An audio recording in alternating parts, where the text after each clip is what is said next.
Welcome to the Quick Stop F1 podcast. My name is Nyasha. You could be anywhere in the world, but you're here with us. We appreciate that. Joining me, as ever, is my co-host and co-founder. She was rollerblading around this weekend like that. What video is that? Is that Usher? Yeah. What video? Usher. There you go.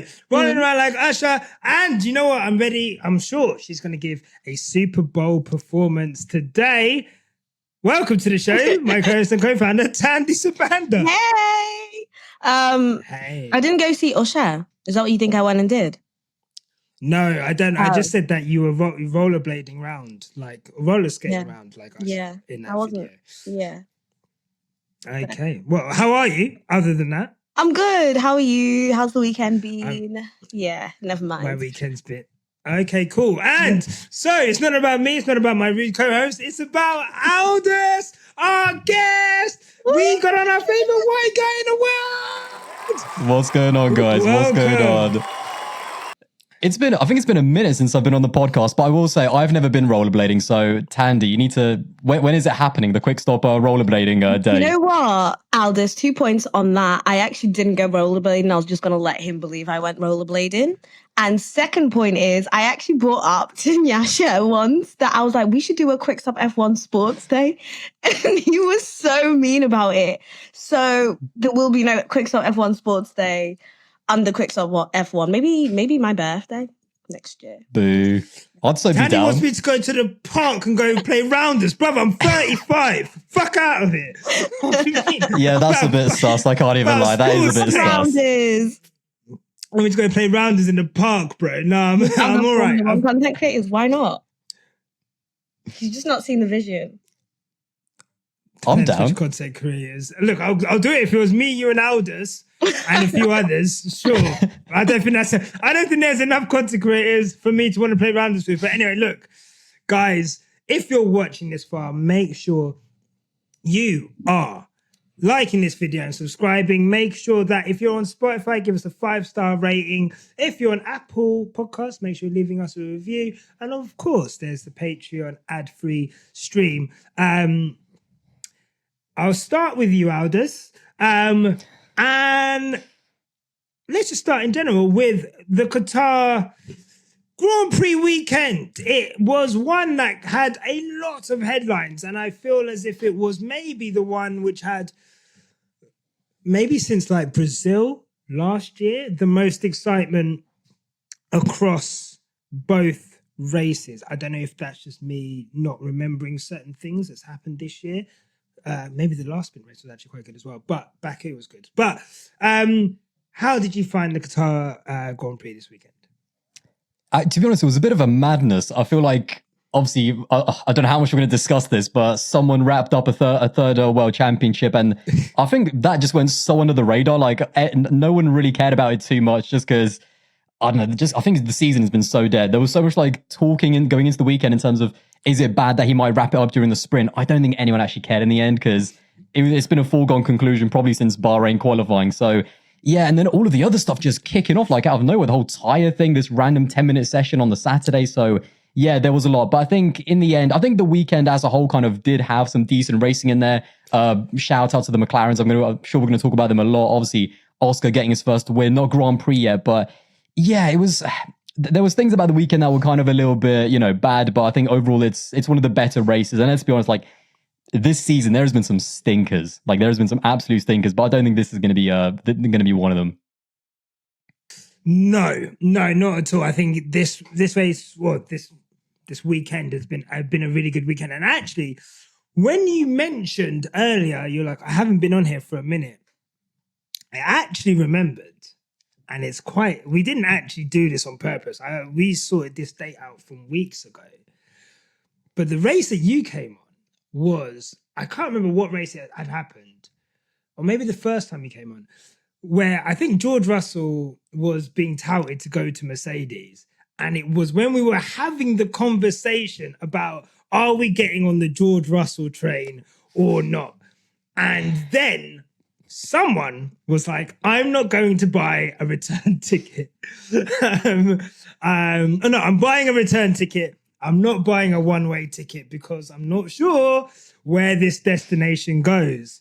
That certain person was one Tandy Sabanda. Now, Can I have a round of applause, please? you can have the clapping. Don't.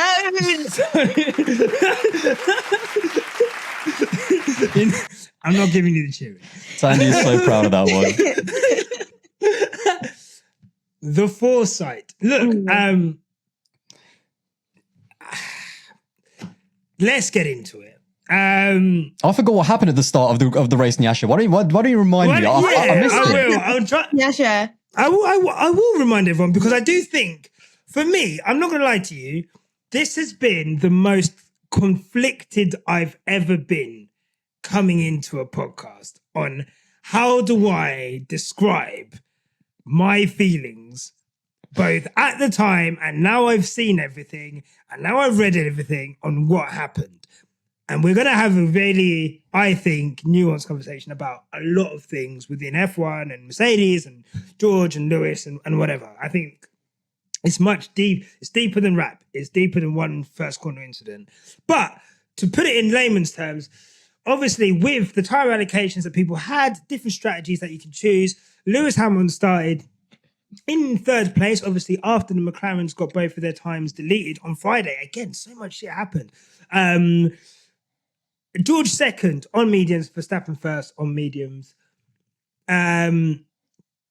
Into the first corner off the line, Verstappen gets a pretty good start. George gets an okay-ish start, goes into Verstappen's slipstream. They're on, if we're watching it on camera, the left-hand side of the track. The track is the first corner to the right-hand corner, so they're both, everyone's going to turn right.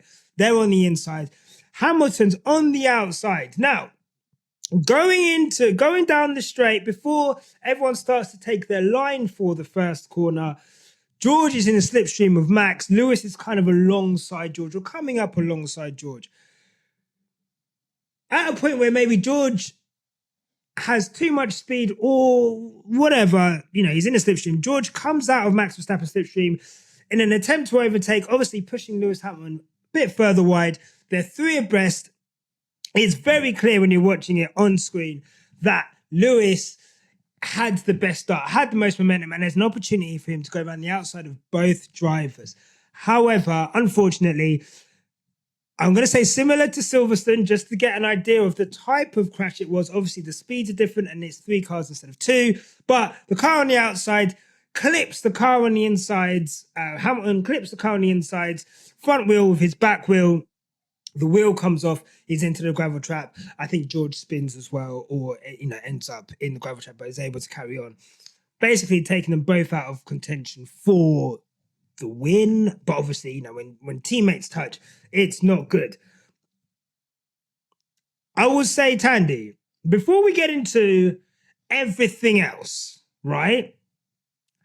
Take me into you, fresh off of whatever activities you've done on Saturday night that you lied to me about, and you weren't doing roller skating, but fine.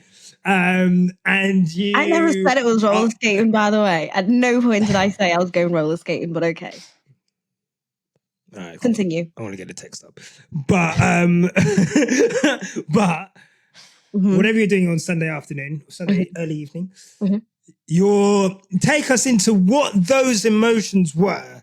Seeing two Mercedes collide with each other for the first time, I believe, since Spain 2016. I don't know if Lewis and Valtteri came together. Well, definitely not as visceral as that, let's say. Okay, so I'm sat in bed, very hungover. Actually, not even hungover because I don't drink. I'm watching it. Don't go roller skating either. I'm watching it via the projector in my bedroom. And I can honestly just say my reaction was, well. Yeah. So I think I mostly just jumped on the internet, as I do, on Twitter to see what everyone else was saying. I saw Tasha tweeting. I saw Chris tweeting. I saw Brad tweeting. And I saw you tweeting. And then it kind of left me with a mixed, was that Lewis's fault? And then I looked over and over and over again, and I have concluded that it wasn't Lewis's fault. Thank you. Okay.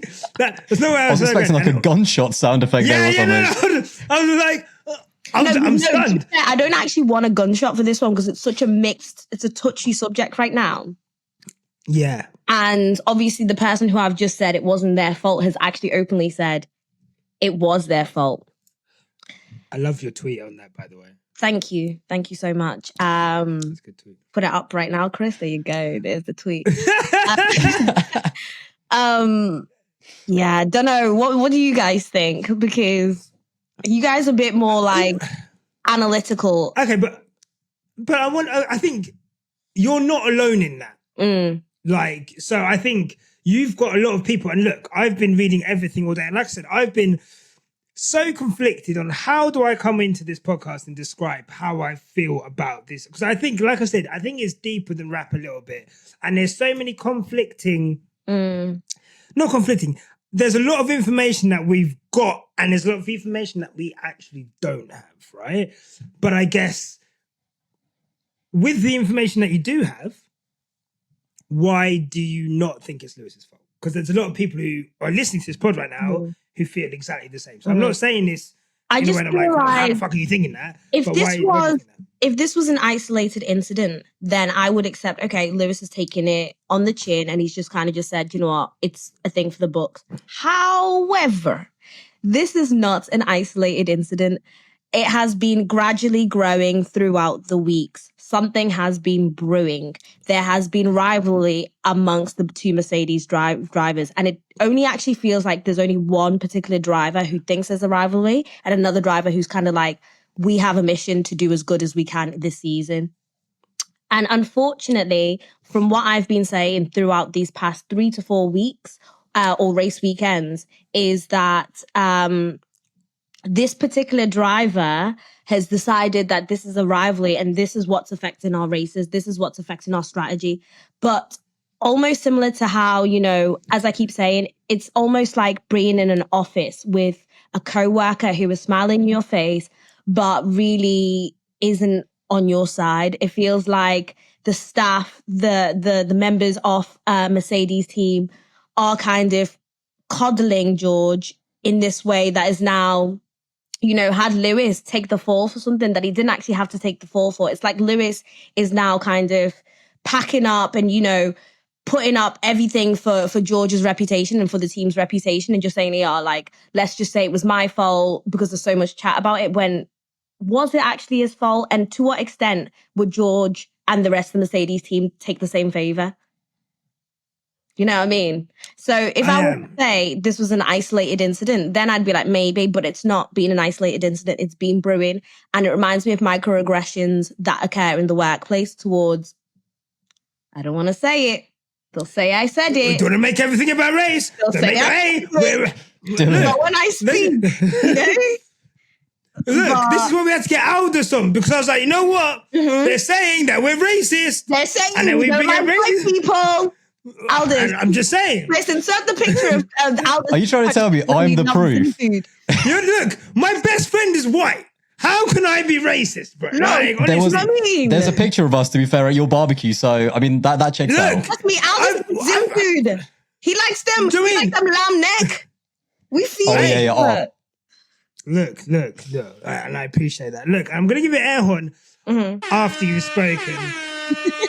Because I noticed in that video, I didn't like it when I did it in the middle. Also, I'm sorry, you said disco. I thought, in my mind, I read roller disco. You say how men will gaslight you. That's on me. That's on me. That's on me.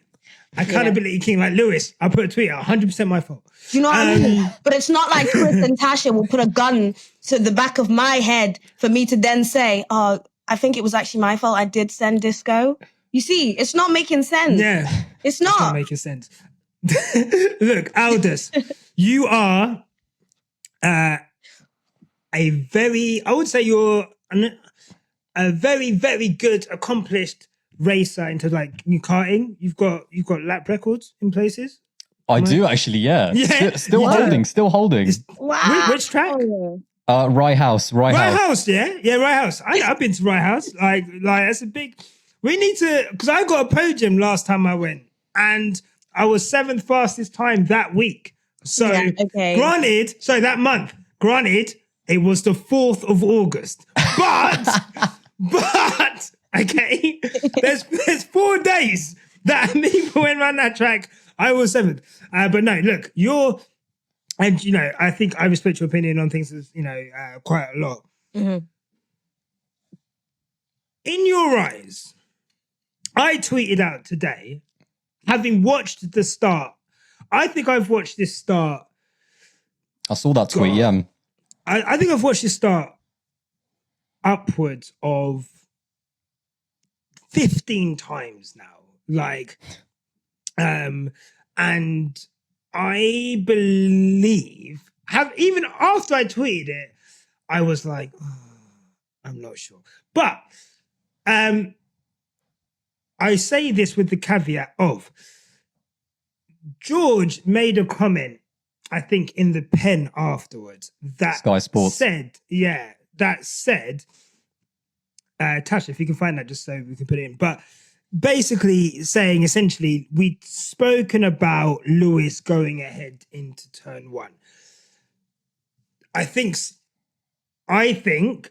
that has been taken, and it could be taken, as team instructions, which were then not followed. It also could be that they'd gone over different scenarios of, had that happened, then this is what will go on from here, right? So if Lewis gets ahead in turn 1, we spoke about different scenarios. But let's say it's the first one.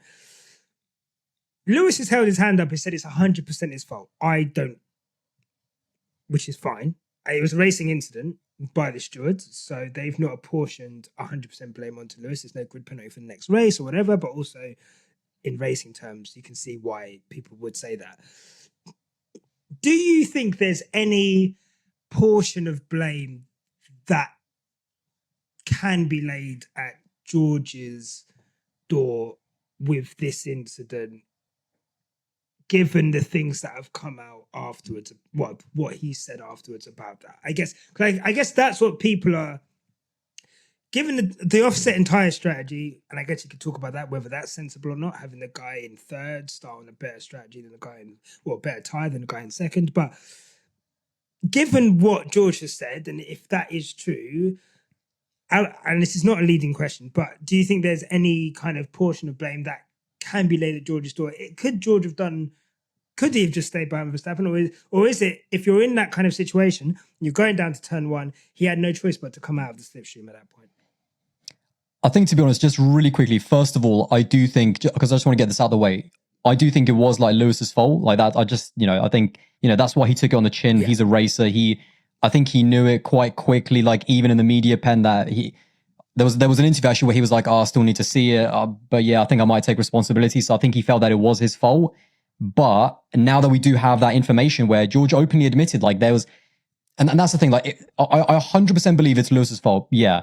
But there is no doubt that George Russell also, I think, plays a part in putting himself in that position and not backing out when he knew that he couldn't overtake Max.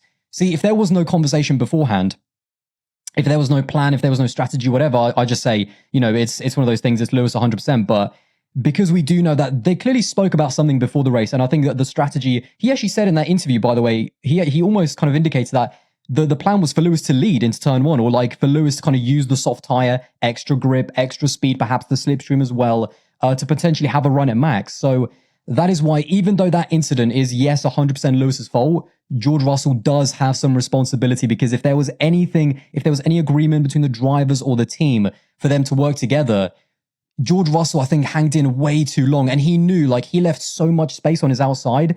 On lap 1, there is always going to be a car there. It's lap 1. Even if it wasn't Lewis, even if Lewis got the worst start ever, there's going to be someone else on his outside. And he knew that Lewis was there because he looked at his mirrors. You can see his head kind of turn left at one point. So he knows Lewis is there. And I think by the time where he's clearly not going to overtake Max, I think he should have backed out, knowing that Lewis is the one on the outside. He's on the softer tires. Perhaps he could, overtake Max. I mean, whether it would have led to a win, I doubt it. I think Max's car was a little bit, even though he only won by 4 seconds, I think actually, or 4.8. We don't know how the race was going to plan out. But yeah, it's one of those tricky ones where we don't know what that deal was, and I really hope Mercedes, when they come out with their kind of debrief video, because I know that Denny actually asked that question. Denny asked on Twitter, asked Mercedes in their tweet, like, can you explain what was agreed before the race? So yeah, I kind of want to know that because, again, on the surface, yes, the accident is Lewis's fault. George couldn't go anywhere, but if George wasn't going to overtake Max, and if there was a strategy for Lewis to use his tyres, why did George hang it in there as long as he did? So I think that's the tricky part for me. Again, no doubt it's Lewis's fault in my mind. Like, he is 100% at fault, but George Russell has responsibility as well, especially if they agreed something before the race.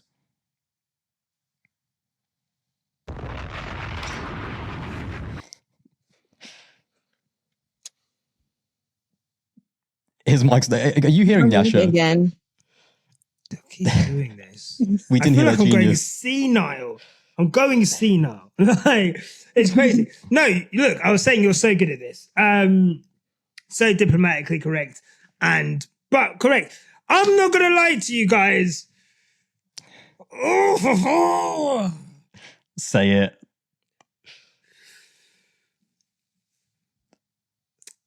I'm tired of this team mollycoddling this kid, bro. Like, I'm sorry. Like, let me get this out of the way right now. As a pure racing incident, if we're looking at this as three cars going into one, reminded me slightly of the 3-into-1 reminded me slightly of Singapore 2017, where it's not into a corner, but Vettel almost comes over and doesn't kind of expect that the car on the inside, the car on the inside is there. The car in the middle is just sandwiched and, you have an accident, right? I get it. Also, Belgium last year with Alonso, Lewis on the outside. I almost think that one was a lot worse, again, because there was two cars and that move never really looked on in Belgium. Whereas, like, this one, you could see the move was there to be made. There was a lot more space than there was after Revolution Belgium. So I can see why he made that move. There probably wasn't as much grip around the outside. So he probably thought, if I go too wide here, dusty track, I'm not going to have the purchase to be able to make this move stick. So he was working within boundaries of his own. Of course, he's got loads of track. But in terms of racing, he's thinking, I can't hang this out around the outside too much. Otherwise, my tyres are going to get fucked. I've got fucking soft tyres. I need to make the most of it. However, what I'm not happy about is this fucking PR machine behind this boy. That video these man brought out. The one of them shaking hands. Oh. It's disgusting. It gives, like, that Kylie Jenner Pepsi video where Kylie Jenner stopped the police and the protest. That is exactly what it When gives. that came out, by the way, oh my God. That is exactly, that's what pissed me off. I could have flipped the table yesterday when I saw that, because I said the PR machine is working very hard and I've seen this before. This is why I keep saying, yes, I agree with what you just said, Aldis. Yes, it might have been Lewis's fault. If he's saying it's his fault, but there's a reason Lewis was put in that position, and there's a bigger picture to what has actually happened. And so even you're saying, when Denny's asking for a question like, yo, could we have, we're not getting that. We're not getting that, because then they'd outwardly have to come and say, yes, we coddled George that weekend, and no, it was not Lewis's fault. So you're not going to get that anyway. Bro, I'm going to read out the comments in full. Okay. Because they're mad. And there's another comment that he made. We ain't even got into the radio. We've not even got into the radio. Right. Here we go. Bradley Lord. Yeah. Okay, so Bradley Lord said, who is Mercedes communications chief, he said, we discussed it in the morning, so it was a scenario we've been through, and obviously the different start tyre performance and things like that. So the team have obviously discussed it. That's from the head of communications. Obviously, Toto's not there, but he is there because obviously he's in his bed with a broken leg and he's still there on the radio. It's Aldis. Incredible. Because this guy won't. Anyway. The second, George, we spoke about it from our side. I said this morning, I just want us to be on that podium. Well, my goal now is try and get P2 for the team. And even I agreed. We spoke about Lewis going ahead at turn 1. That, as I said, it was just a very difficult situation. This reminded me so much of Mexico 2021, where Valtteri Bottas was so concerned with Lewis Hamilton that he jeopardized Lewis's race, jeopardized his own race, and let Verstappen run free. That's what we've had again. Because he's so gassed, bro. It's the end of the season. Nothing is going to change. Even he said it. He said it. Tash, get this quote up, please. He said it, I think, around Japan. And he was like, oh, my side of the garage, we could have had a better results this year, but we keep going for headline results. And that's why maybe we've dropped points. We've not got many points as we could have. It's your fault. It's your fault. I'm sorry. And this is it didn't have to be like that. No, don't be and sorry. Again, don't be sorry. No, and again. Cook. Yes, it is Lewis's fault. As a pure racing incident, you had all that track there. I don't care if you thought your tires were going to get mashed up. I don't care if whatever. You misjudged the amount of space there for the driver on the inside. You've clipped his tire. It's your fault, and you've paid the maximum price. And you fucked a good result for the team. Purely racing. But, bruv, how many times is this shit gonna happen before someone needs to manage this situation? I said this has been brewing for weeks now. Anyone could see that was coming.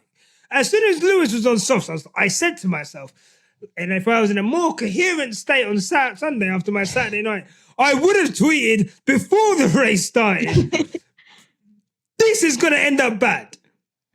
I was struggling. That's neither here nor there.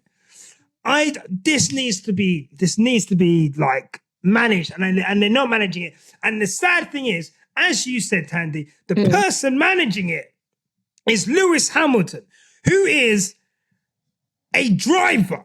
Yes, he's a team leader. Yes, he's got great experience. Lewis should not be front and center with the PR. Lewis should not be having to deal with the fallout of someone who's got so excited at the thought of going into turn one in front of Max Verstappen. We're not going to win the race, bro. Like, working together for a team result, both of you getting on the podium, is both of you staying ahead of everyone else, maybe slowing down Verstappen because we've got 2 against 1 in a pit stop scenario with undercuts and stuff like that. That's how it works. I've spoken for so long. I've waited 24 hours to get that out. Tandy, Yeah. George Russell's radio. Mm-hmm.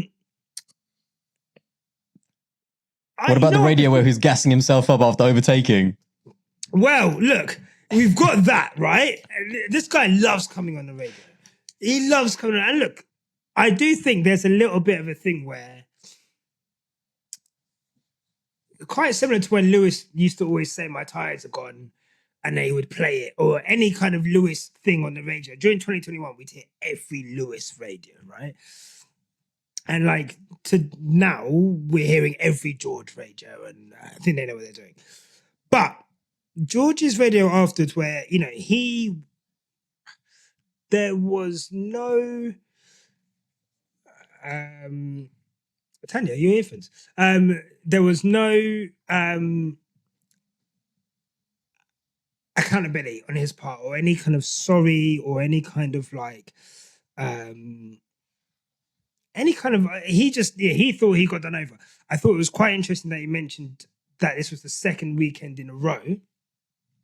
Thank you, Tasha. Come on. Sorry, and I quote, come on, what the hell? 2 races in a row, come on. What? I guess, yeah, I don't know. Someone else talk, bruv. Take this mic off me. I can't. What? Sorry. You know that video, I just want to let you know, Team LH, that video where Lewis goes over was brought out for you guys. It wasn't brought out for the general public who actually believed that George was not in the wrong. It was brought out for you guys because we're the uproaring. We're the people on the internet who are going to start questioning things. So they brought that video out to silence us. If anything, it angered us. But I just want you to let you know they're taking the piss. They're looking you man in the face and they're taking the piss. So keep doing what you're doing, because the ones who know are the ones who know. But that video was only brought out for you, man. It wasn't brought out for nobody else. It wasn't brought out for Sky Sports. It wasn't brought out for any, George Russell Stan account. No way. It was brought out for you guys.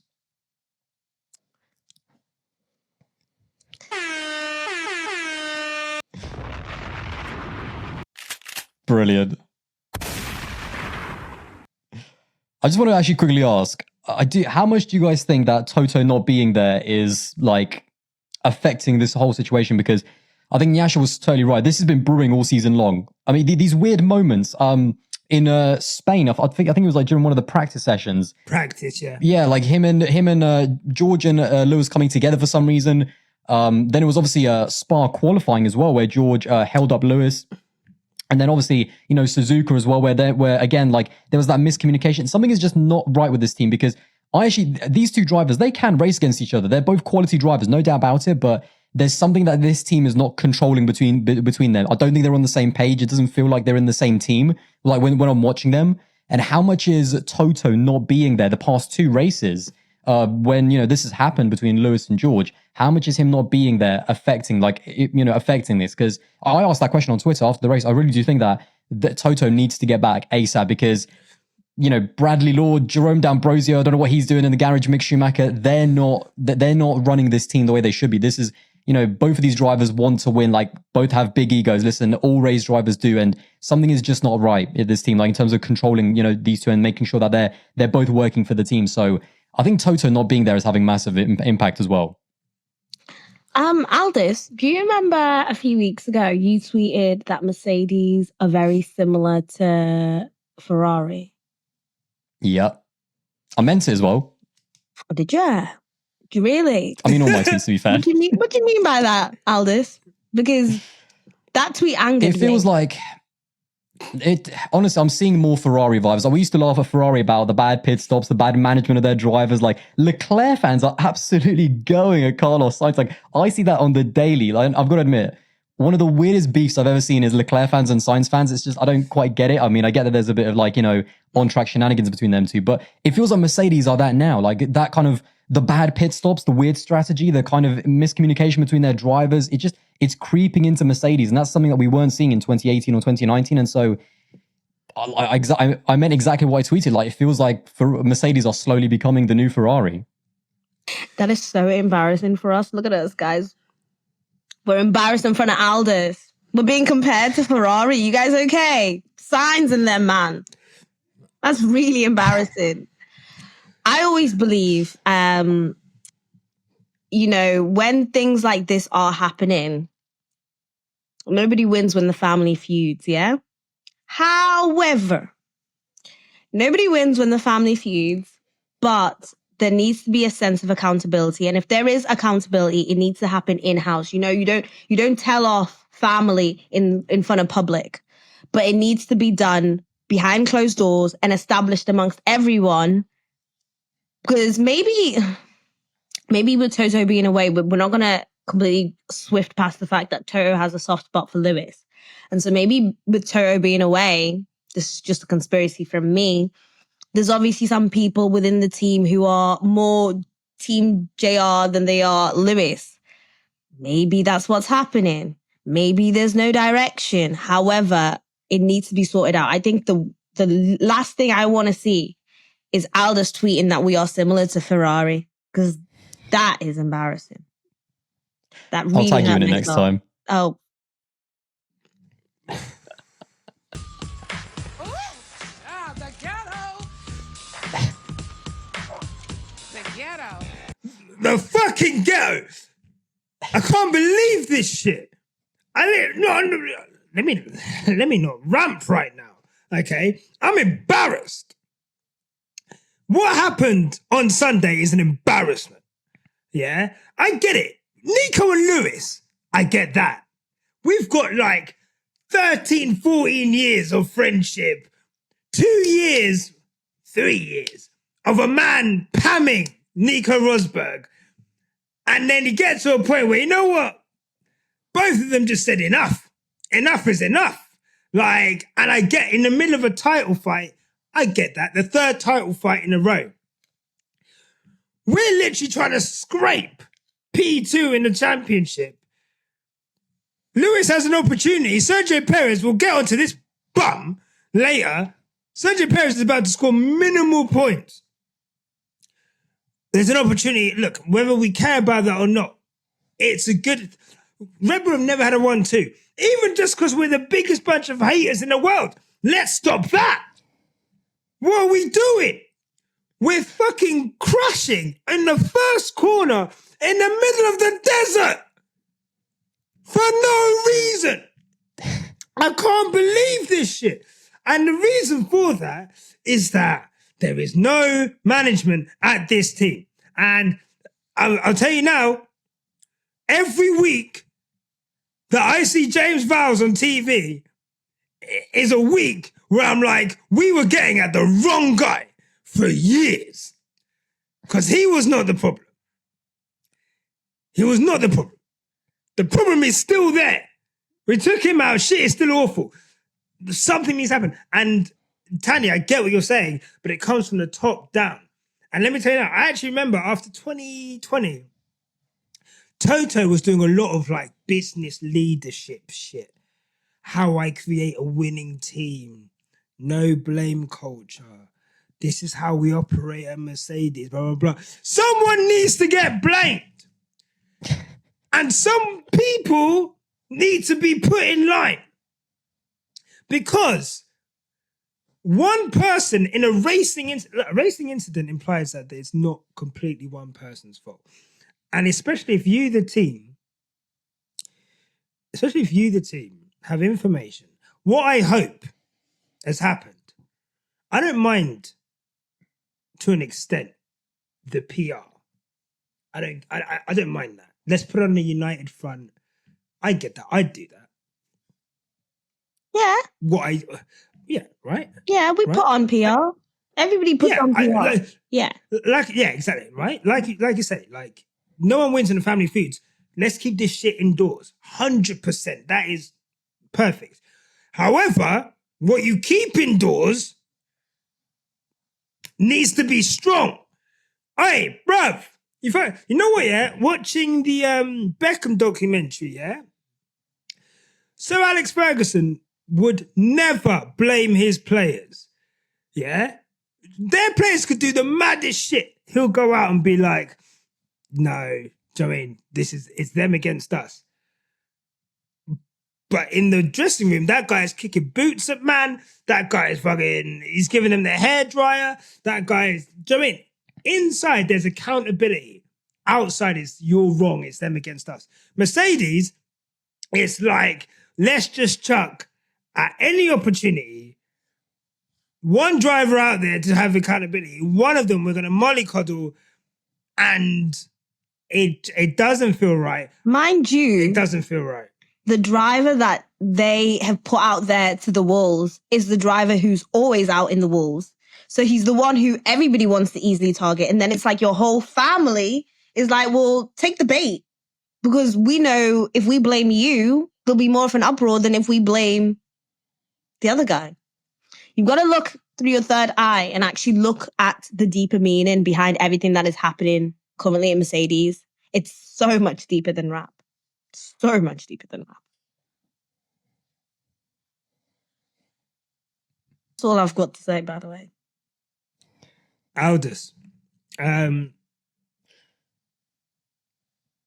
do Mercedes go from here? Are we... Look, we're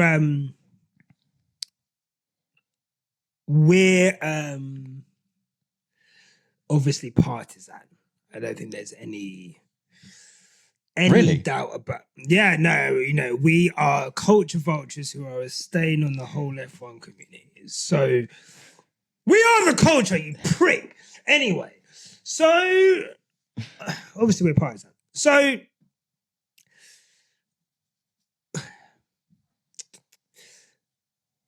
are we making, is this a storm in a teacup? Should everyone just move on? No, not that. No, that's not the question. What I want to ask is, how do Mercedes go forward from here? Because let's say you're Toto Wolff, right? You've got two drivers. Hey, James Allison, man's saying, hey, I think we might be on the right track for next year. We've got a new floor coming in Austin. Man said it's not even bringing performance. It's just so we know we're on the right track. Next year, and maybe we're seeing as well, we're seeing how close McLaren, look at the jump McLaren have done, right? Customer team as well. So no excuses on the power unit side. Yes, right? No, exactly. No excuse on the power unit side. And Red Bull obviously have had that incredibly harsh punishment of the CFD time. So you would hope there's a bigger convergence between all the teams next season. Let's say Mercedes get a situation where they're challenging for wins semi-regularly, at least, right? They're always there. As a team principal, what's your rules of war going forward?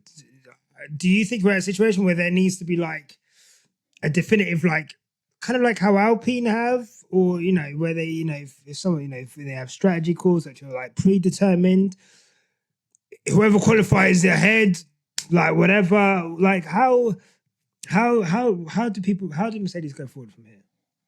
I mean, they need to like nip this in the bud right now because they're already fighting.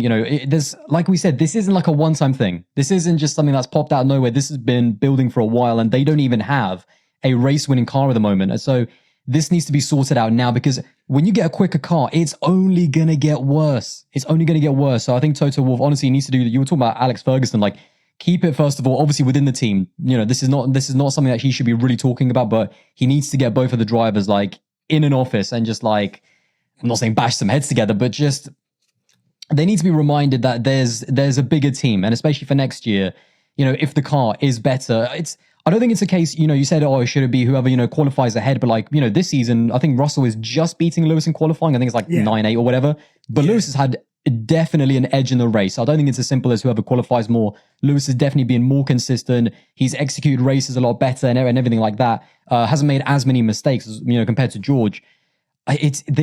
These guys, I don't know what it is. I don't actually know what it is, like how much of it is George and Lewis and Toto and what's going on there, but they need to all talk in terms of how is this team going to progress going forward without all this kind of toxicity building, because they're right on that.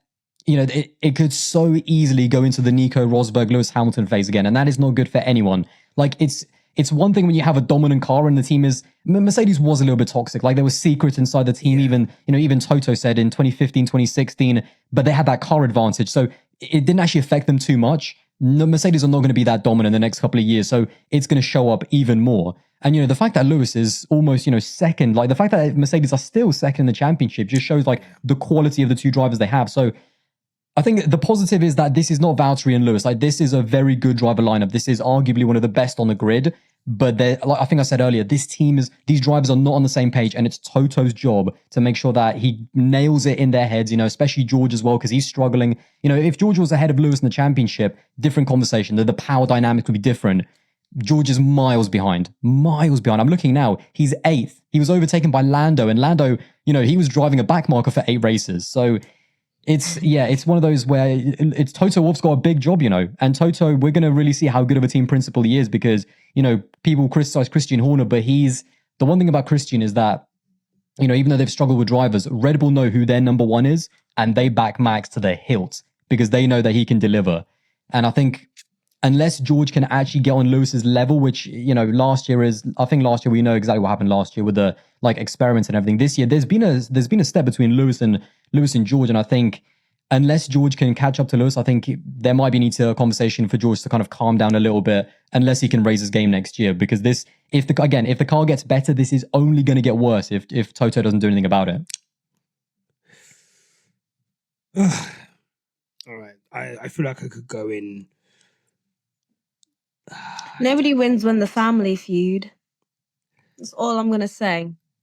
Nobody wins. But sometimes you need to have those conversations. You need to have those conversations within the family. And you're saying let's not butt their heads. I'm saying violence. I'm for violence now. I feel like we've done the the finger. I think violence is now the next option.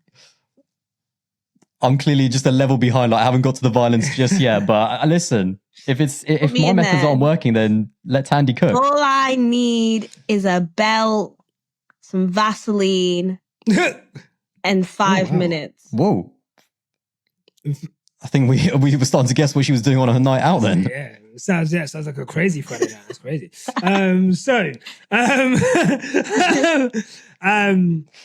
What I will say is this: I've been thinking about how I'm going to say this. I'm just going to say it, and then we can move on, I guess. I am tired of seeing Lewis praised for his humility and his humanity And accountability as well. And accountability in situations where no one else on the grid, in the sport even, is made to hold that level of accountability. Carlos Sainz done a madness the other week and then come online and pretty much tried to deny it like OJ. Like, do you know what I mean? And it was Spa, like, wasn't it? Yeah, right? If the glove does not fit, you must quit. You must quit. You must quit. So mad. But like, I just feel like fuck it. As like a black man and a black person, don't laugh at me, Tandy. You see what? That's crazy. I'm so sorry. Why would you laugh at me? I'm laughing because Tandy I'm just stuck laughing in here, because Tandy I know straight away. Do you know what it is? Do you know what it is? Like as black people, we know exactly what's going on. So it's like, who's gonna say it again, or who's gonna point it out this time? No, I just like to see you cook. Go on. I'm just tired of things that are. It's easy for people to spot microaggressions when their whole life has been kind of filled with microaggressions, and you notice certain things. Now, let's say that Sergio Perez and Max Verstappen had the same incident Lewis and George did, and Verstappen was on the inside or on the outside. Do you know what I mean? I don't think it would have mattered really. And I'm using Verstappen as an example. We could Carlos and Leclerc, right? If those two teams and those drivers, as an example, could be anyone, were in that incident, what would we have heard on the radio? Probably something quite similar to what fucking George was saying on the radio, right? Like that ability to vent frustration, that ability to fucking swear, and that ability to not take accountability and to not have to fucking carry a whole team's PR on your shoulders. Of course, some of that comes with the territory of him being a 7-time world champion, the greatest driver of all time. He's definitely in his elder statesman era. I don't even think 2017, 18 Lewis would have reacted in the same way. I didn't even I'm not gonna lie, pre-2020 Lewis, I don't think would have reacted the way he did. I do think something changed in him after 2020, and I think we all know what happened in 2020. So it's just really tiring having to see him do all of that. And I think when people get at portions of Team LH for being, in their eyes, overprotective, in their eyes, sensitive, in their eyes, delusional, paranoid, I think is one of the words I saw, delusional, whatever, cult LH. I get it, but unless you've stepped into that world and you've lived that world and you can empathize with that, it's all good sympathizing with it, and I love people who can sympathize with it, but if you can't empathize with it, you'll never truly know what it's like to witness it in real time. And if you add that to the list of things that have been microaggressions in this sport against Lewis, to see it coming, to see it be failed to protect, to be failed to be protected within his own team, but let's say the ego and the confidence and the reputation of someone else in the team to be so micromanaged in terms of public perception, I find that quite nauseating. And that's how I feel about it. And I wanted to say that. I was not going to say it because I don't want us to just be whatever. But if we don't say it, no one else will. And I'll take that on my shoulders and I'll be the race guy, whatever. Anyway, Oscar Piastri. How about them McLaren? Wowzers. Aldis. How good is this kid? What we saw this weekend, I mean, I keep saying it's like a coming of age performance, but did we really see Oscar Piastri arrive this weekend? Yeah, this was it. This was the weekend where, I mean, I'll be honest. I did a video a few days ago. I actually underrated Oscar Piastri. I did like a little driver ranking, and this was before this race. And I just thought, temper expectations, still a rookie. But Oscar Piastri is here. Obviously, Lewis was showing a lot of love in the comments on Instagram, kind of, bigging him up. He sees that he's the next up. Like, it's clear that this guy's special because this weekend, Lando is a good driver, by the way. That's a tough teammate to have. And I think what Oscar did this weekend, even though maybe Lando still had a bit more pace because in the race he was kind of catching him, Oscar had an answer every single time. He had an answer in qualifying, in the sprint. He had an answer as well, held off Max. That's a lot of pressure. First time, Max obviously in a dominant car as well. He's looking to wrap up his third title. Max is driving, in his prime at his best. So to hold off Max, that was a really good performance to get his first win. And just, yeah, this guy, and do you know what I really actually like about him is that he's so calm. He's so collected. He's not kind of massively out there. I do think that comes a little bit from his manager, Mark Webber, who's just perhaps told him, listen, in your rookie season, just take it easy. Don't give the media too much. Just, do your thing. But I quite like his character. I quite like that he's kind of low key.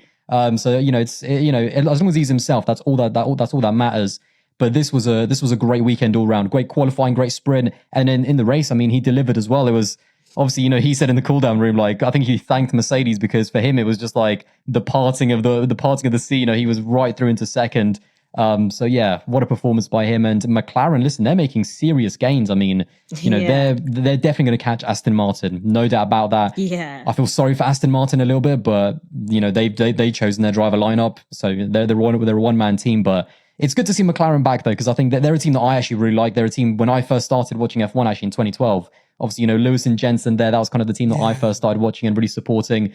I remember watching Australia 2012, the first race, Lewis on pole, Jensen taking the win. So McLaren, I have a soft spot for McLaren, so it's good to see them do well. And listen, we've got to talk about next year. How good is McLaren's driver lineup? Where does it compare to Mercedes, Ferrari, and Red Bull? Like, is it even potentially second, maybe first? I don't know. It depends on the dynamic as well, because it's not just about driver skill. And how does the Mercedes dynamic compare to the McLaren?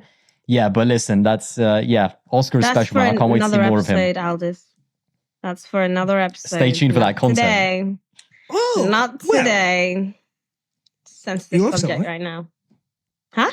Oh, right. I was gonna say. I was gonna ask you. I tweeted out. Oh shit. Okay, I forgot to read out people's opinions on the George and Lewis thing. We've moved on now. Sorry, guys. They're gonna hate you for that one. Well, not as much as I hate myself, guys. I'm sorry, I fucked up. What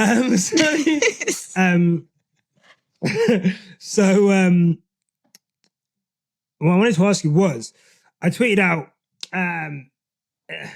when Oscar got pole for the sprint race, and I think I said, on what lap is Lando Norris going to ask for team orders? And obviously, it didn't happen in the sprint race, but obviously during the main race, they were like, Lando, let's hold position, and Lando was not having any of that. Now, obviously, it didn't amount to anything. It didn't fucking crash into each other. So obviously, the dynamic is at a better place than it was than the Mercedes, obviously. But Lando was supposedly the next one. And it kind of just shows with F1 how quickly things can change. You can go from being I kind of liken it to Ricciardo in a way, where Ricciardo was in 2018 the third best driver on the grid. He was rated above Max. Obviously, Max finished ahead of him that season, but if you look at the fucking reliability issues that Ricciardo had once he announced his Renault switch, he was I think it was like 7 engine failures like that. That Renault engine was just going kaput every 2 seconds, which is ironic given that he was like, I'm having all these reliability issues. I'm going to go to that team. I want to go to that manufacturer right there. That's where I'm going. And it was like, are you crazy? But it can show you could be the next big thing. And for whatever reason, Leclerc, was at one stage considered in the same level as Max and Lewis. And now there's not much chat about that.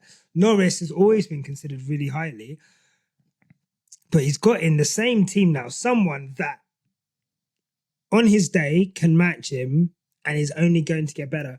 Do you see that relationship kind of, and again, if that car is as competitive as it is right now, do you see that relationship going down the shitter? Are you asking me? I was asking you, yeah. Sorry, what was the question? I'm so sorry. I'm so sorry. Do you see? That is crazy. Sandy waits for no one. You literally just that's what I'm like on Zoom calls at work. I just kind of zone out and hope I catch 1 or 2 words. Do you know what? Towards the end, I was thinking, is he speaking to Aldis? Sorry, you know what? This is why I got an F1 podcast. Purely so I could just talk all these things I have in my mind.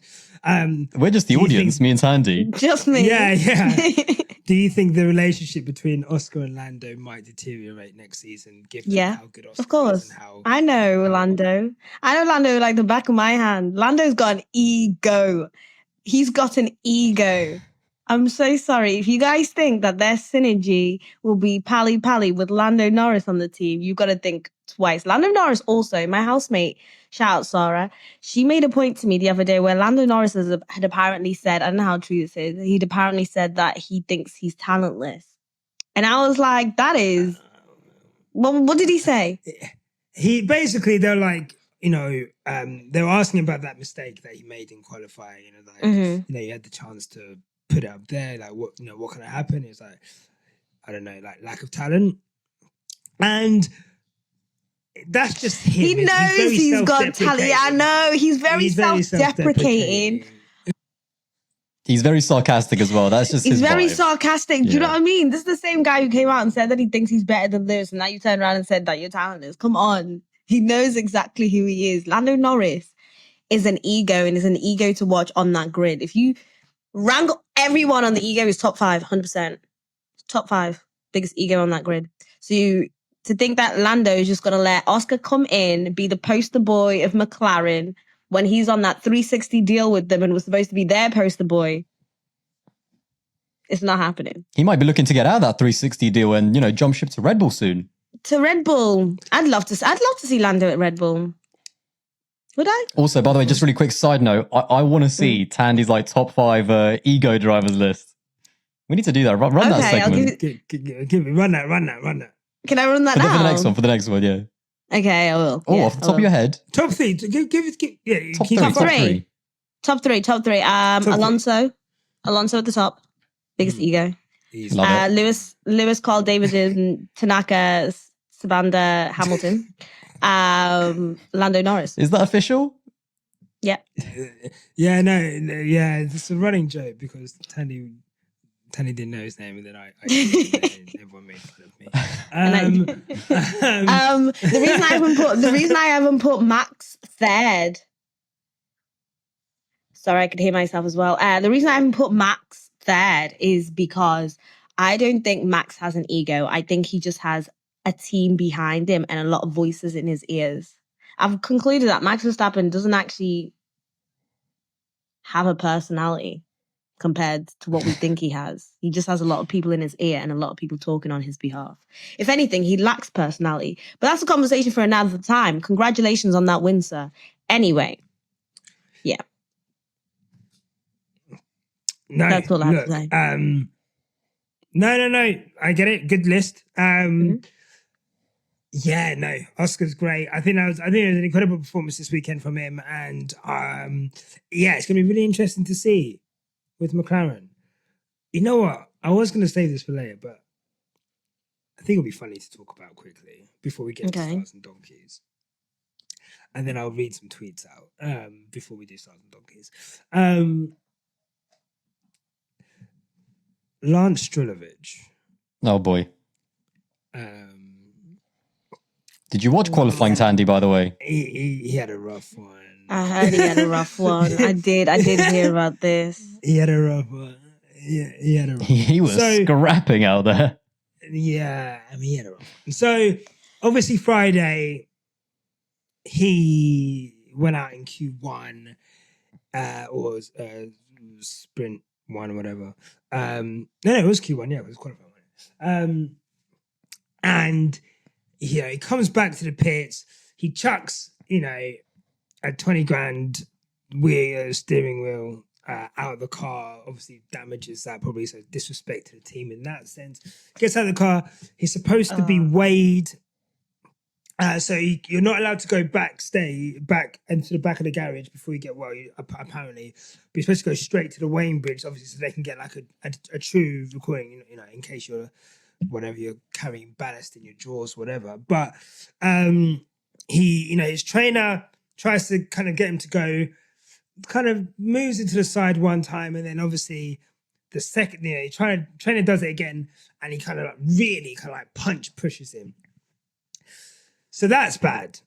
Obviously not condemning violence, not violence, but that's bad. You don't treat team members like that. And then in any workplace, you know what I mean? And then he goes to the interview and they kind of ask him Catch can get the quote up, but they kind of ask him it's not a long quote.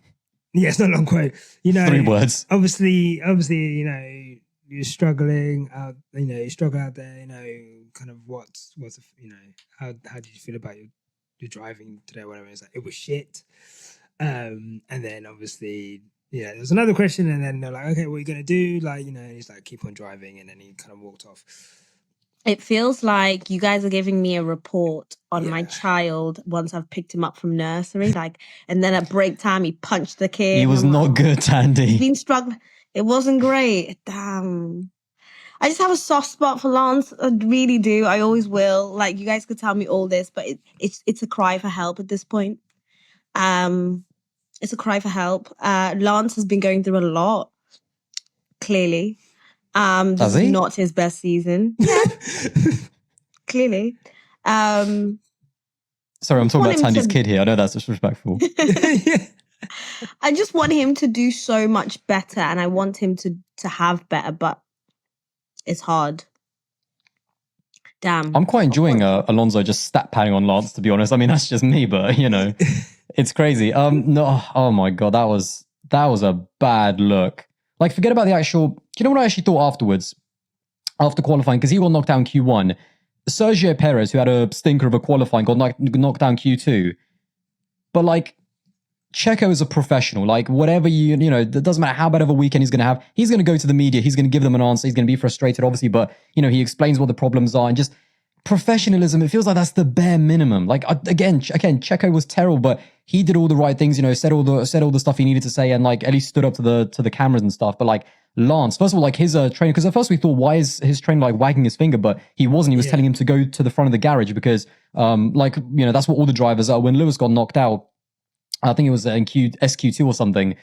He also had to, the cameras were obviously, the cameras always follow Lewis, but he was also walking through the front because he had to get weighed. So that's just what every single driver has to do. And so the fact that he then goes behind and pushes his trainer and then gives that interview afterwards is just so low. Forget about the bad performance. That's just standard for Lance in 2023. But I think that's, that's the bare minimum to treat people as people, not that low. So it's just, that was a bad look. Oh, and then he had a terrible weekend as well, but, Yeah. Yeah. No, I don't like to see that. No, I don't. And I think it reeks of entitlement. And you know what? One of the things about Lance that I've actually quite always liked is that you've never felt the entitlement from him. he was kind of like, he's always, he spoke up about Abu Dhabi. I think he kind of supported Lewis in the things that he was doing. He's always, I think he's aware of his privilege. He's always been aware, I think. Yes, he's always been aware of his privilege, right? And look, mental health matters, right? I've acted out for far less on this podcast, let alone in a high pressure situation, driving around in 100-degree cockpits or whatever. Look, and let me tell you now, I used to work for the family, and if you think you're on an easy ride working for your family, you're actually on a harder ride. So, because the eyes on you are fucking worse than they are if you're just a normal person. So I get it. Yeah. I do get it, but it was low. Do we see any situation that he gets fired by his dad?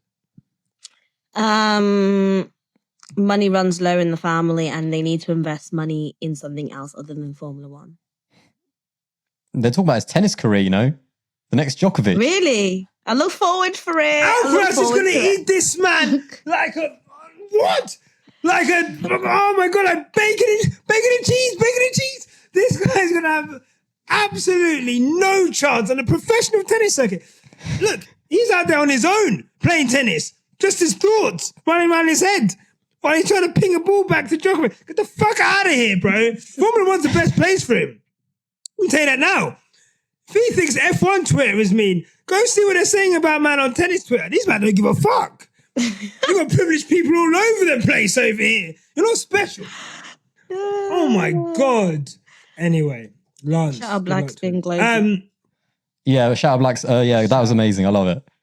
I saw them at your barbecue, didn't I? Yeah. You did. Well, you did. The culture comes to our home. Exactly. No, Black Spin Global's, shout out to their podcast. Yeah, shout out to those guys. Black Spin Global. Shout out Lucy. I'm just going to get up everyone's tweets quickly. Then we'll do, let's do stuff. I am. Huh? Sorry, the message in the group chat. I am. Don't you worry. Yeah. Mm-hmm. I am. So let's. Oh God! We get too many notifications on this shit. Right, here we go. So, good morning, everyone. So I'll put these in here, and then we can do one each, and then stars of the day, and then we'll read from there. Okay. Because this is going on for a minute. So look in the chat, and there's the link. I will go first. Okay. Let's read out Tomo, who's been very... I don't know if Tomo's like scoping us out or something. I don't know. Tomo's been praising the thumbnails. Shout out to Tash. Doesn't want to comment on any of our content, but when he sees the thumbnails, I know no, it's a graphic designer in him. He's like, oh, these thumbnails are cold. But no, Tomo says Lewis's fault for sure. Putting the car behind on the stickier rubber at the start is a questionable strategic choice by Mercedes, though. George didn't have any fresh softs, but that just seems like a decision asking for trouble. Verstappen was vulnerable with Checo nowhere, which is pretty much what we all said anyway. Okay. Tandy, do you have one? Yes, I do. This one is from Buck Nasty. Love the name. And he said, Lewis made the apology only to avoid making George look like the bad guy, in my opinion. George was the only one apologizing on radio, but after Lewis's apology, it became 100% his fault. But if it was already discussed between them about Lewis being ahead on lap 1, how is it Lewis at fault for this? And then you've responded, I'll shoot George a little bit of bail and say in the heat of the moment, it's hard to coordinate. It's not like they were both in front row. Shout out Buck Nasty. It is hard to coordinate off the front, right? But Naomi Schiff just seen a Naomi Schiff post that has broken my heart. Anyway, Aldis. Aldis, do you have a tweet that you want to read out from there? I do, yeah. It was something that we were talking about. Marina said, regardless of who you think is to blame, it was a lap 1, a turn 1 incident. It just sits wrong with me that they let Lewis take all of the blame because George and Merck literally said they discussed Lewis getting ahead at turn 1, which, I mean, I agree actually, because that's what I was saying. Like, if this was any other incident, not related to anything, then, Lewis's fault. But the fact that they talked about it, why did it go so wrong? Why was everyone not on the same page? Why was George not on the same page if he wasn't passing Max? So that just, I really, really want to know from Mercedes, what is it that you discussed before the race? And because it looks to me like, again, if George was already past Max, different story, but he wasn't. So yeah, I think that we need to know what they talked about beforehand because they were not on the same page. Mm-hmm. Okie dokie. No, that makes sense. Okay. Start of the day, Tandy. Start off the day, I will go with Oscar Piastri. His growth, how I have become an Oscar Piastri stan account. How old is he? I think like 21, maybe. I'll check. He's very young. Oh, okay. Interesting. I like that. I like the young driver. I like his potential, and I'm excited to see him next season go against Lando, if it is Lando. Great, yeah. I'll also even say Albon. Albon was one of my faves this race. Good from Albon. Who else can I big up? Big up Lewis Hamilton for putting up with it. Piastri's 22. Tandy, leave some food on the table for us, Oh, I'm sorry. That's that's where I'm going. Thank you. Aldis. Do you know what? For probably the first time this season, I'm going to say shout out to Alfa Romeo because they have been nothing but trash for the most part. But scored points with both of their drivers in the race. Like, when has that ever happened? The last time for Alfa Romeo or whatever, Sauber. So yeah, it's been a minute. But yeah, seeing Valtteri and Zhou kind of score points, I think that's really good. And yeah, and they move ahead of Haas now as well. And obviously all those places, that's like $10 million every single constructor's place. So I've got to give them a shout out because it's literally the only time this year where they've even turned up because they have been awful Romeo this year. So yeah, shout out to them. Give you a flang face. That's called bars! You know nothing about that! My start of the day. So I'm going to read my start of the day from Fanamp. So guys, we have linked up with an app called Fanamp where you can look where you can interact with an F1 community around the world. And we'll be posting exclusive discounts in there, pre-sales, etc. So go check it out. We'll put a link to download it in the link below. So I'm going to read out Silka, who says star is obviously Oscar. And that chilled babe, so chilled, says star it definitely has to go to Oscar Piastri. Chris, I'll send you a screenshot of that later. My star of the day,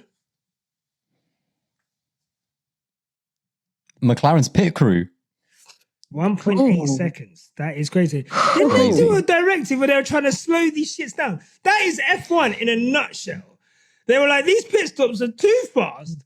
We need to slow them down. McLaren, a couple years later, literally break the world record. Like 1.8. That is mad. With 18-inch rims, bro. Like, and also, there was this I don't know who said it on the broadcast, but someone was like, Red Bull during a practice did like a 1.8 second pit stop during practice, and McLaren go out there and do it in the race. I mean, that is crazy. So shout out McLaren. They're up. McLaren stocks are up. No, they're really up. You know what? I'm going to say it. You know what, yeah? My star of the day is Maximilian Verstappen. Okay?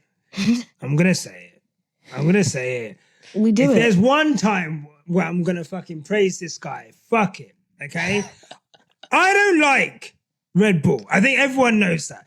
I don't like Red Bull. No, can't stand them motherfuckers. No, can't stand them motherfuckers.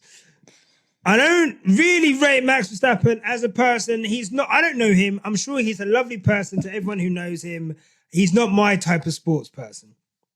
Okay? However, sometimes you just have to, not all history is nice history, but you have to acknowledge you're living through history. And what he's done this season the level of consistency that Red Bull and Max have had this season is scary. We can't.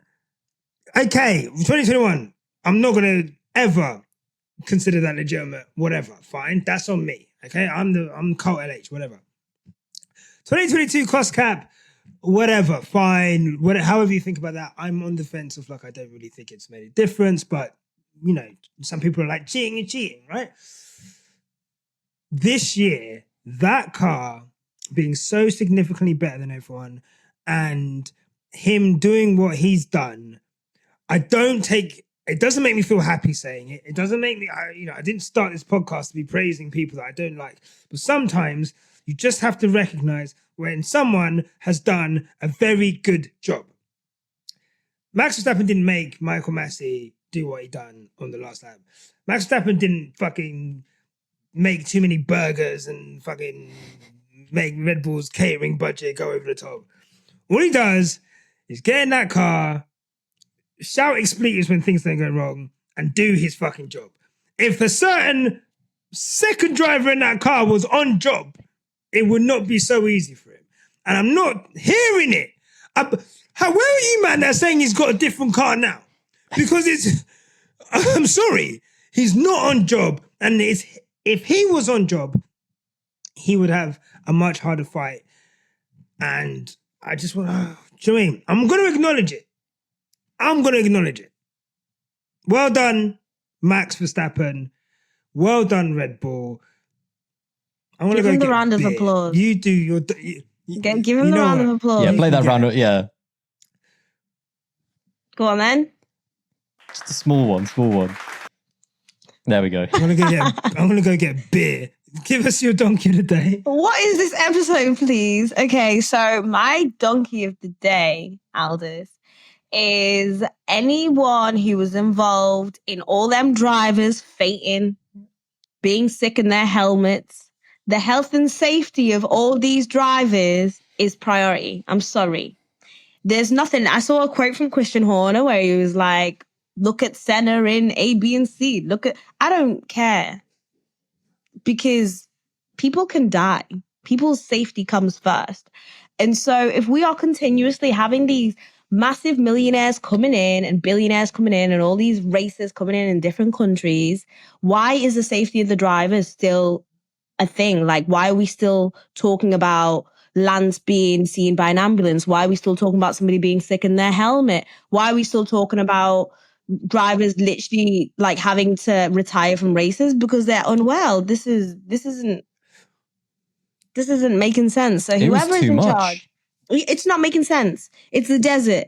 Like, come on, like this is basic. So whoever fucks that up, I'm putting you in my donkey of the day. Yeah, I mean, whoever chose to drive in Qatar like in October, that was, or at least at the beginning of October, because in 2021, I think it was in November, like late November, because it was one of the last ones before Abu Dhabi. So, I mean, yeah, it's crazy that we're here at this, at this stage of the year, and it's just, I feel sorry for the drivers. It's unreal. Like what some of them were talking. I mean, obviously Ocon was sick. Like, I don't know if you guys saw the clips of Albon and Stroll trying to get out of their cars. Like, Stroll just went straight to the ambulance. Albon barely got out of his car as well. You saw Oscar and Max, like the moment they got in the cool-down room, they just fell to the floor. So, yeah, this cannot happen again because talking about it forget makes about them the fact tougher. that, they're racing out there. Like, yeah, like this is serious. Like they cannot go through that. Even you're like, it's just crazy because serious dehydration. Obviously, Logan was ill beforehand, so obviously that didn't help. But it's just that this cannot happen because this is a safety thing, and like someone could have fainted, and then like it's in God's hands in terms of what happens because you're not in control of your body. Do you take someone else out? Yeah, so that's a serious thing that they need to look at in terms of going to these. It's one thing going to these countries and these climates, super hot, super humid as well, but it needs to be looked at. Going at the right time. It makes them tougher. Does not make sense to me, Martin Brundle, because we have this thing where, these guys are going pretty fast already. So I don't know how you measure being tough, but mate, somebody's safety will always come first. So they can hold a massive L for that. Mm-hmm. Yeah, no, look, I'll just read out. I think this is a quote from Brundle. It's races like Qatar and very rainy days, which make F1 drivers look like the heroes and athletes they are. Absolutely don't buy into the weak view. We shouldn't put them through these kind of challenges. Check out Senna in Brazil, Stewart at rainy Nürburgring, Lauda post-crash. I watched the Senna documentary the other day. I watched Rush the other day. My man, I love you. I respect you. But there's certain things that we all need to move past. There was a point in time, and I say this respectfully, with all the respect, that we were having tractors out there on the road and we were racing in monsoon conditions. And look what happened.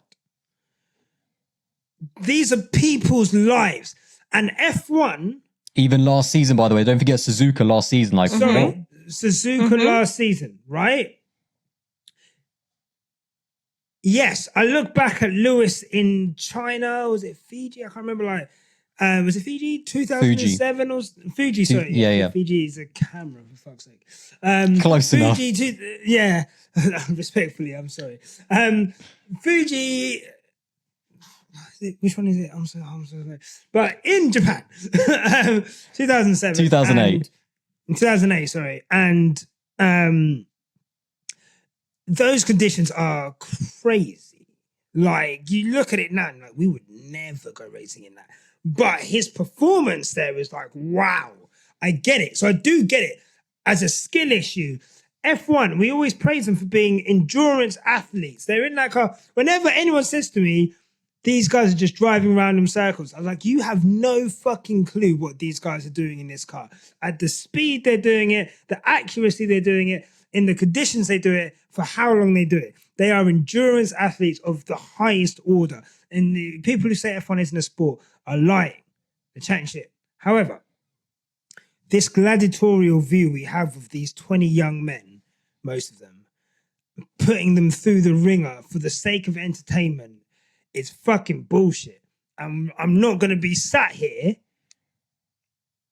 having to watch someone potentially put their life at risk when we don't have to do it. Is there something we can do when we know we're going somewhere where it's that condition? We've been there now, okay? Hopefully, I think next year it's not at the same time. I think it's going to be later. So it's going to be cooler. So hopefully it's going to be cooler next time. But there needs to be foresight on these things. It's not foresight with the fucking tires. My dog of the day is Pirelli. What the fuck is going on? What are we doing here? Why am I watching 10 minutes of cars going round with no timing on a Saturday afternoon? I've not signed up for this.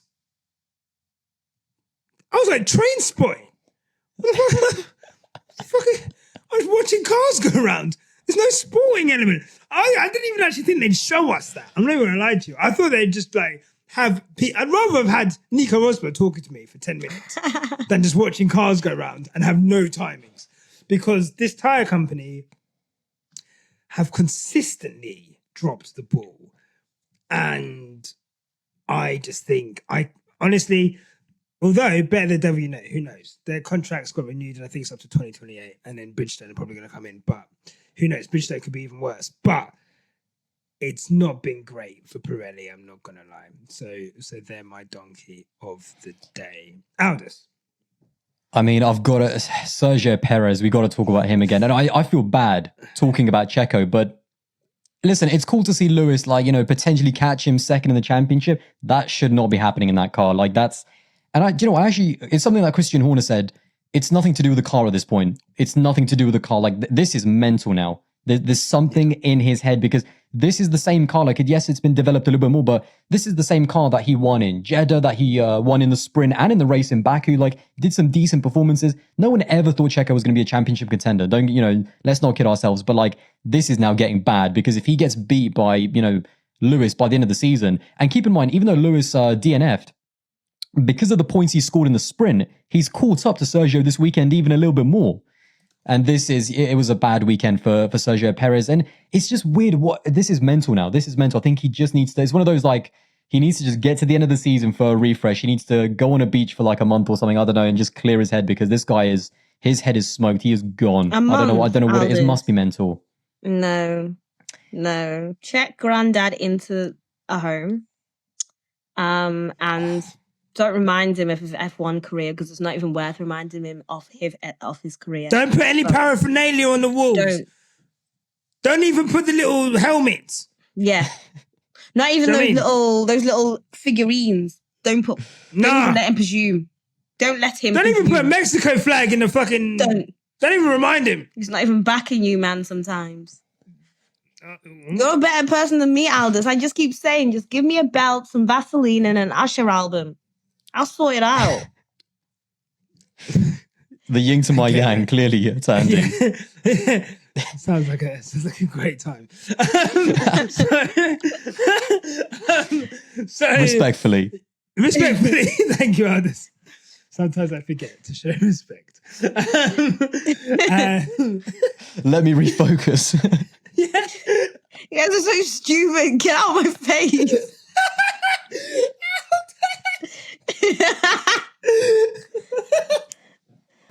Bloody hell.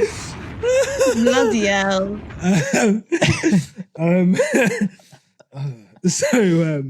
Checo, look, Red Bull said they're not going to replace him mid-season next season. If this carries on next season and they are on course to not win the Constructors, do they replace him? Of Yes or course. no? Yeah. Of course. That's why Ricardo's Replace there. him. Yeah. I don't even I think think he'll obviously start the season. Really? Who do you think? Who's going to be in that? I was going to say, he's definitely going to start the next season, but like he could easily get kicked out midway through. We know Red Bull, we know how easily they can go, yeah, of course he'll make the end of the season. That's what Horner said with Gasly a week before he got dropped. So, but there is no way that we can say for certainty that Checo is going to be there at the end of next season. But who you got, Tandy, in terms of who's going to be in that Red Bull? I haven't got anyone, but I know for a fact Daniel is not there to last. And I'm saying it, I'd even put my house on it right now. That Daniel might be put in there, but he's not a permanent fixture. You know what? Out of all of the things that you've ever said in your life, that is Be careful. one thing I think it's the one thing that I believe you from the start. Okay. I don't doubt you. I think a situation that I can see enveloping is that the same way they did with Ricciardo and De Vries. We're going to put him in now so that he can get used to the car. We're not going to wait until the summer break. We're not going to this, that, and the other. We're going to put him into the car now. The only issue is, and then, Daniel will stay there until they get someone in for 2025 driver market is crazy. Leclerc, Norris, bag of other people. Really just those two. Sainz. But me, Aldas, do you know what I mean? Tandy, after she come, do you know what I mean? Second. You guys were busy talking about your laps, but nobody wanted to recognize that I'm actually very talented. I was talking about coming third, and you've come second. Yeah. You were only against first the in a professional sim race. Big up. Yeah. Do you know what I mean? Let's actually get a... Huh? Yeah. Vlog coming soon. Coming soon. Don't ever get it twisted. Hey, she's in a video editing bag. Do you know what I mean? Huh? Do you know what? If I had a team, if I could start my own racing team, yeah, and I was the racer, I would have Nyasha in my ear. I'd have Chris on the other side because these are the two people I'm used to having in my ear anyway. I think I'd have Aldis as my trainer.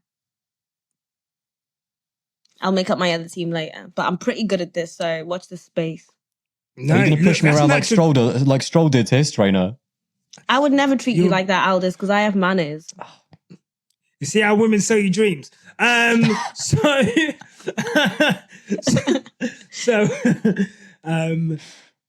up Tandy though. I don't know. Did we talk about it before? We did. Well done. We didn't talk about it because it's under embargo. I can't talk about it. Oh, we haven't said who. Oh, we haven't said who from, but well. Yeah. Checo, driver market is crazy. 2025. I would love for Red Bull to go big. I really would. And I think it would depend on how 2024 goes. If they see that everyone's caught up, 2025 is the last year of regulations before we go into the new regulations in 2026. So if they see that, look, we've got Mercedes on us, we've got McLaren on us, we've got Ferrari on us, pipe dreams, I know. But if they're saying like, if we could end up like, if we've got a situation with like Alonso and Stroll, where the second driver is literally costing us tens of millions of pounds, even if we have to buy him out of his contract, that's less money than we would lose if we got a good driver in, and that would get us the constructors points to keep this business, to keep, whatever, financially. So, yeah, 2025 driver market, if we, like, that silly season is going to be crazy. Although it will just end up in Leclerc signing another death row contract, Norris signing another death row contract, and like Red Bull going with Ricciardo for like 2 years. Like, so we'll see. Let's read some fucking tweets.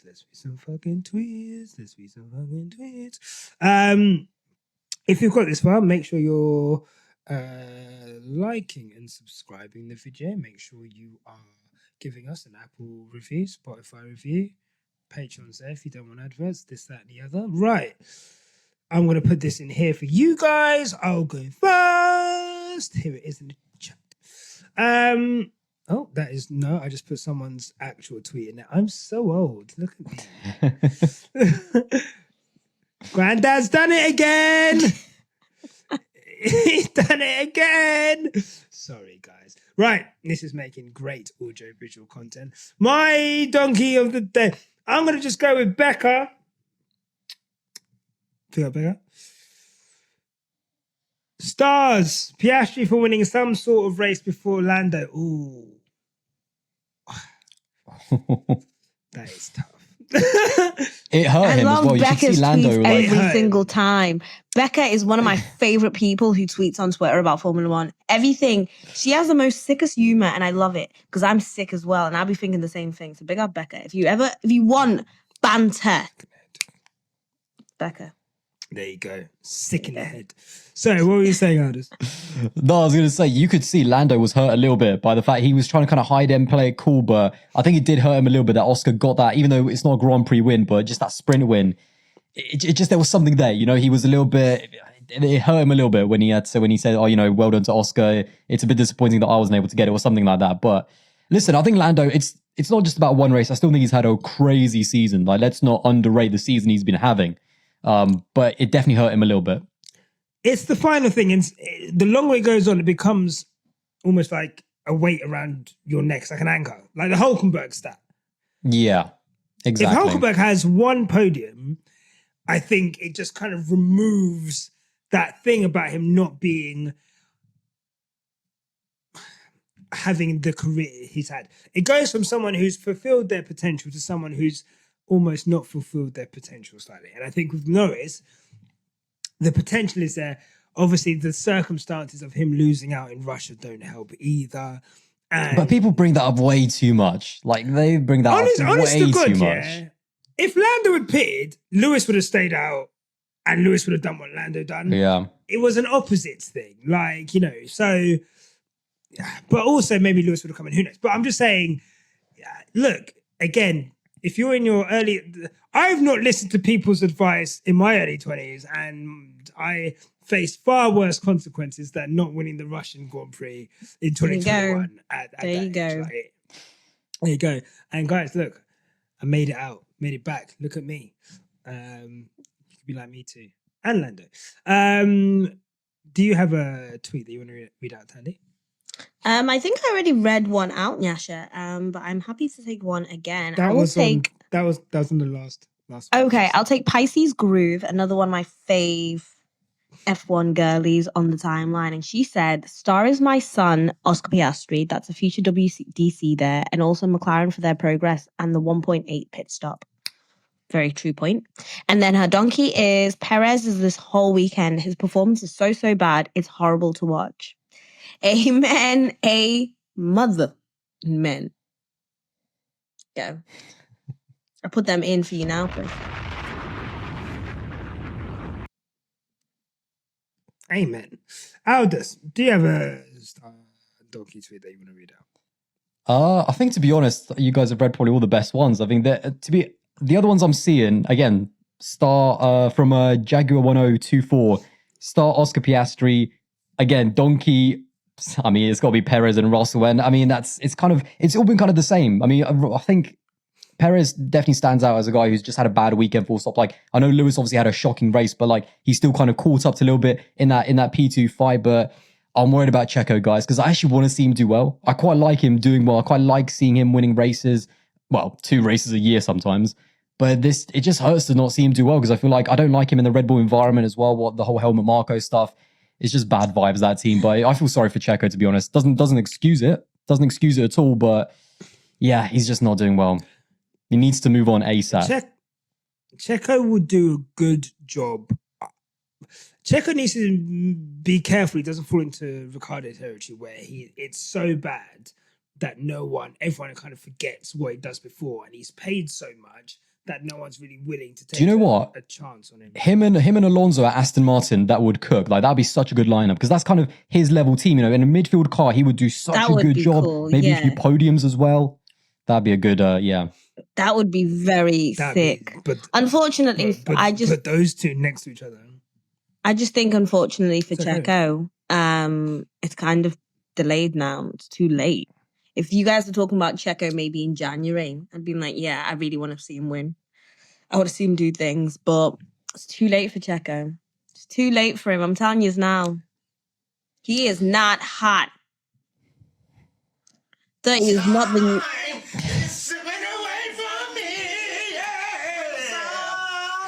Sorry. Let's round up this podcast, please. I keep...